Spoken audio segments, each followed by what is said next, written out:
talk about edge feathering.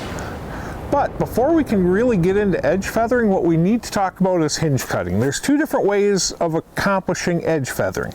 Edge feathering is nothing more than a 5-yard band of trees around your food plot that are cut, spurring all sorts of fresh regrowth. It essentially creates a privacy screen for our food plots and openings and such. And at the same time, as it thickens up, we're producing ridiculous amounts of food and increasing the security cover of that plot. That works out in our advantage because if the deer feel safer in the location, they tend to spend more time at that location. Also, at the exact same time, if you're trying to hunt that buck, now he can't stand back there 20 yards in the woods and glance in the food plot, oh, there's no deer, I'm going to mosey on. Once you create that privacy fence around your food plot, now that deer actually has to enter that food plot to see if there's any does or competing bucks. Okay. At the same time, we're also just jacking the food production. Even in the most egg-rich areas, you know what? Woody browse is important. It's really important and makes up a very large percentage of a whitetail's diet. Okay, so there's two ways of accomplishing edge feathering. One is to just take that 5-yard band and cut all the trees out of it. Just traditional cuts, rely on the regrowth to take care of it. The other is hinge cutting that.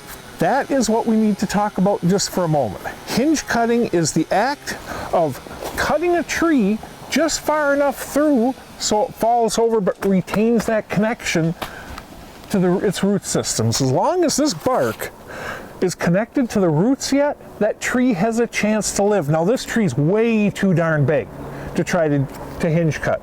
Personally, I don't hinge cut anything bigger than this. What you do is you go along the edge for a 5-yard band around that food plot, the low timber value trees and the smaller trees. As I said, I'm not hinge cutting any trees bigger than this. I'm going ahead and cutting just far enough of the way through so I can pull those trees over, maintain that connection with the root system, and when we do that, a percentage of the trees continue to live. Now we have all those canopies down at the forest floor, and we've got instant cover going around our food plot. Whether you're actually hinge cutting that food plot or you're logging the edge of that food plot, what you can do then is just, let's say 15-20 yards down from your tree stand, in a safe wind location where the deer were naturally entering and exiting that food source anyway, cut yourself a little trail. Cut yourself a trail about 24 to 36 inches wide, going through that edge feathering. Now we have the privacy fence, we have the food, we have deer that are feeling more comfortable on our plots, and at the exact same darn time we are positioning them for the shot when they come out. Will every single deer come out in the opening of our edge feathering? No, but the majority of them will, and all we really need is that one buck we want to kill.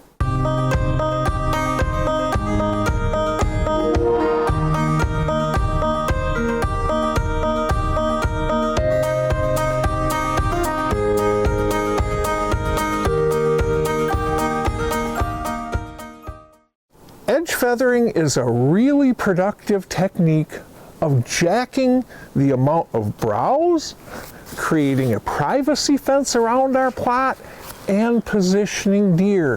When we can go ahead and offer extra woody browse along with our food plot plantings, position those deer and make them come over to check out that plot, stick their head inside to see if there's any does or bucks they're interested in. That does an awful lot to position those deer and improve our shot percentages.